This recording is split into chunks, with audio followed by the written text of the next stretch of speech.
is Maruti betting big on CNG, and the company is trying to get more hold of the CNG market, considering also that even though the CNG prices are high.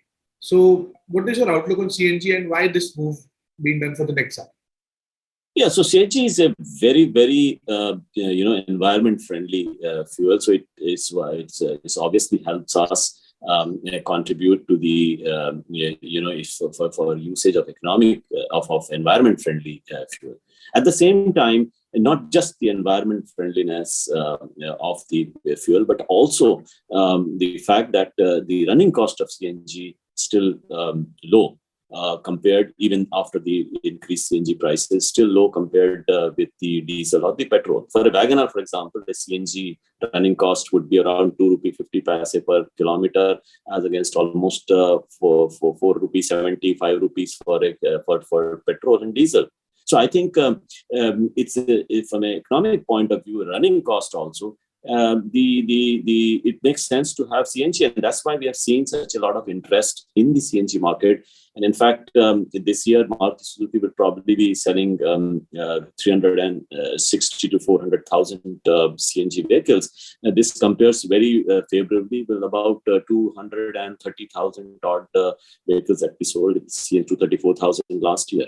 So CNG is a good option, and we can see. Going forwad, in fact, diesel vehicles have been coming down as a percentage of the total sales. And in fact, Chetan, you'll be surprised that for Maruti, for the vehicles where we have CNG, almost 35% sale is CNG.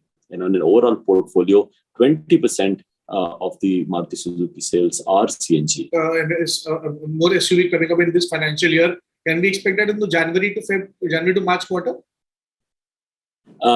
Exact timing is difficult for me to reveal, but yes, you have only 5 months remaining, and therefore we would like to introduce these some of the SUVs quickly.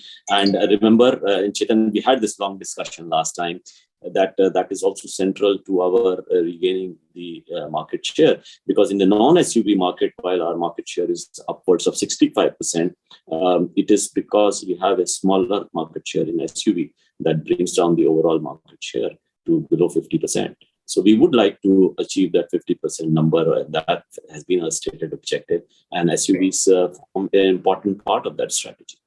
Shashank, last two questions. How is the sales for Grand Vitara going, and are you considering to ask the government on any tax breaks for strong hybrids? Because ultimately, the government is offering some relief for EV. Strong hybrids also are a cleaner source of energy. So, any comment on that? Yeah, so the Grand Vitara has been doing quite well. We have so far got more than 76,000 bookings, and we have delivered almost 13,000 cars. So that's a pretty good beginning, I would say, even though there have been some constraints in terms of availability. But yes, hybrids are a very, very good option. Grand Vitara strong hybrid gives the intelligent electric vehicle gives it almost 28 kilometers to the liter, and therefore very, very environment friendly. It runs on the EV mode in the urban cycle most of the time. So and it doesn't have that range anxiety or the charging infrastructure requirement. So I'm sure it's very, very good for the environment. And in that sense, I think it's logical that some support be given to the strong hybrids as far as taxation is concerned.